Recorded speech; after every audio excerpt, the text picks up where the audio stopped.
चारचाकीवाल्या लाडकीचा हप्ता बंद. अंगणवाडी सेविका लाडकींची चौकशी करणार. कारवाली लाडकी आता यादीतून बाद होणार. महायुती सरकारसाठी गेम चेंजर ठरलेल्या लाडकी बहीण योजनेत लाखोंच्या संख्येनं नियमबाह्य लाडक्या बहिणींनी घुसखोरी केल्याचं उघड झालं. त्यामुळे आता अशा लाडकींचा थेट घरी जाऊन पंचनामा करण्याचा निर्णय सरकारनं घेतलाय. त्यामुळे आता थेट अंगणवाडी सेविकाच लाडकीच्या घरी धडक देणार आहेत.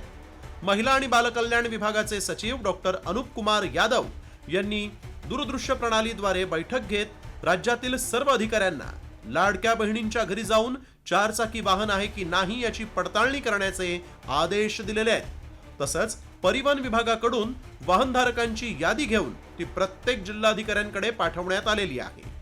ही यादी घेऊन तत्काळ कारवाई करण्याचे आदेश डॉक्टर अनुप कुमार यादव यांनी दिले आहेत. या योजनेची अंमलबजावणी झाली, त्याच अटी शर्ती आहेत, त्यामध्ये कुठलाही बदल झालेला नाही. परंतु त्यातली जी एक अट आहे की चारचाकी वाहन असेल तर ती अपात्र ठरते.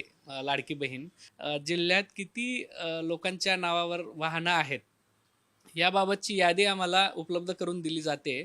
तर या यादीची आम्ही पडताळणी करणार आहोत. ही एक योजनेची पूर्वीचीच अट आहे. ज्या घरात 4 व्हीलर असेल तर त्या घरातील लाडकी बहीण या योजनेसाठी पात्र होत नाही. ही पूर्वीचीच अट आहे. ती फक्त आम्ही आता पडताळणी करणार आहोत आणि पडताळणी केल्यानंतर ती यादी आम्ही शासनाला सादर करणार आहोत. लाडकी बहीण योजनेसाठी नेमके काय निकष आहेत पाहूया.